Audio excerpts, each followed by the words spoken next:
সুপ্রিয় দর্শক মণ্ডলী, বরাবরের মতো চলে এলাম আমি ফারিহা। আপনাদের স্বাগত জানাচ্ছি আমার ইউটিউব চ্যানেল দা ফারিহায়।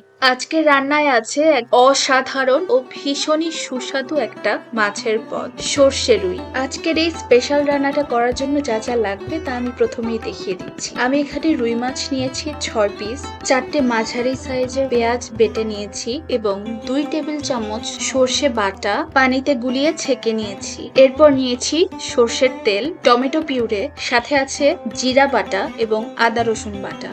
তবে সর্ষের তেল না খাওয়াই ভালো। এই জায়গায় কিন্তু আপনারা চাইলে সাদা তেল নিতে পারেন অথবা ঘি নিতে পারেন। সর্ষের তেল না খাওয়া কেন ভালো সেটা কোনো এক ভিডিওতে বলে দেব। এরপর নিয়েছি গুঁড়ো মশলা, ধনে গুঁড়ো, হলুদ গুঁড়ো, মরিচ গুঁড়ো এবং সামান্য লবণ। তারপরে আমি লবণ, হলুদ এবং মরিচ দিয়ে আমি আমার মাছটাকে খুব ভালো করে ম্যারিনেট করে রাখবো। তাজা মাছ হলে বেশিক্ষণ ম্যারিনেট করার দরকার নেই, 10 মিনিটের মধ্যেই রান্না শুরু করে দিতে পারেন। আবার যদি বেশি দিন ফ্রিজে রাখা হয় তাহলে সেক্ষেত্রে একটু ভিনেগার দিয়ে ম্যারিনেট করে রাখতে পারেন। প্যানে তেল দিয়ে মাছগুলোকে বেশ লালচে বাদামি বর্ণের করে ভেজে নেব।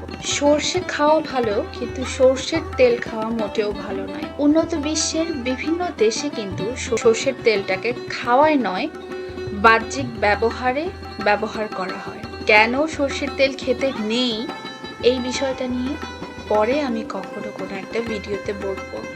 এই যে ভিডিওতে দেখতে পেলে আমি খুব আলতো করে দুটো খুন্তির সহায়তায় মাছগুলোকে উল্টে পাল্টে লালচে করে ভেজে নিলাম। হ্যাঁ, এভাবেই কিন্তু তোমরাও ভাজবে, কারণ বড় মাছ হলে সাধারণত খুবই নরম হয়, আর এই মাছগুলো তাজা অবস্থায় নরম থাকার জন্য ভেঙে যাওয়ার প্রবণতা থাকে অনেক বেশি। তাই এভাবে তোমরা উল্টে দিতে পারো। দেখো বাবা, মাছ ভেঙে গেলে সেই মাছটা কিন্তু আমার খেতে ইচ্ছে করে না। আগে দর্শনধারী, পরে গুণবিচারী। এবার যাওয়া যাক আসল রান্নায়। 3 চা চামচ পেঁয়াজ বাটা আমি এই তেলেই দিয়ে দেব। পেঁয়াজ বাটাটাকে খুব ভালো করে ভেজে নেব। ভাজাটা জরুরি, কারণ পেঁয়াজের এই ঝাঝালো ভাবটা মরে গিয়ে একটা মিষ্টি ভাব চলে আসবে তরকারিতে, সেটাই আমাদের বেশি দরকার।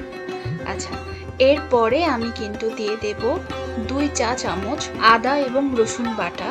তার সাথে সাথে দেব 1 চা চামচ জিরা বাটা। এই বাটাগুলোকে দিয়ে খুব ভালো করে মশলাটাকে আমি কষিয়ে নেব।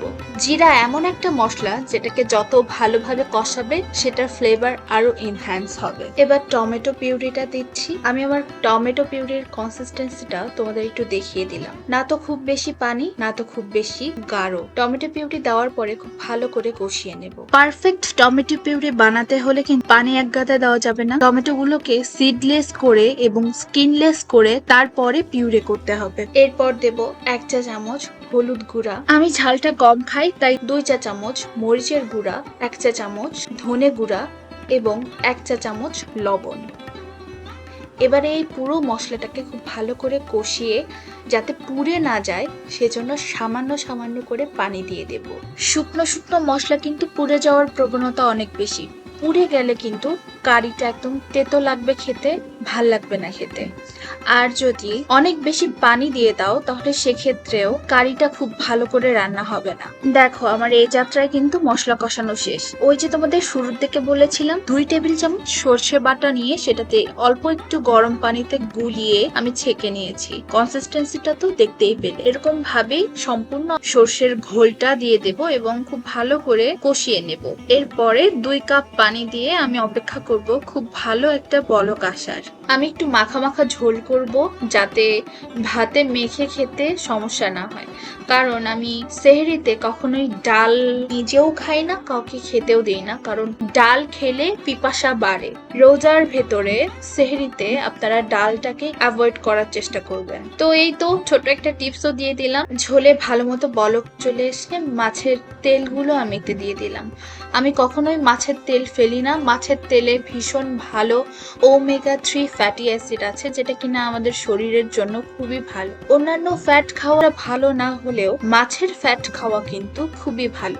যেহেতু টমেটো পিউরে দিয়েছি, টক ভাব থাকে, তো সেই জন্য টেস্টটাকে ব্যালেন্স করার জন্য আমি 1 চা চামচ পরিমাণ চিনি দিয়ে দিলাম। আপনারা যদি চিনি পছন্দ না করেন তাহলে এখানে নাও দিতে পারেন। তবে এখানকার চিনি কিন্তু মিষ্টতায় কাজ করবে না, এখানে টেস্ট ব্যালেন্সের কাজ করবে। খুব একটা মিষ্টি লাগবে না, দারুণ একটা ব্যালেন্স করা টেস্ট লাগবে। দেখেন এমনিতেই তো মাছ রান্না করতে খুব কম সময় লাগে, তার মধ্যে যদি মাছটাকে শুরু থেকেই ঢেকে রান্না করেন তাহলে কিন্তু মাছটা আরো বেশি নরম হয়ে যায় এবং মাছ ওভারকুক হয়ে গেলে কিন্তু খেতে মোটেও ভালো লাগে না।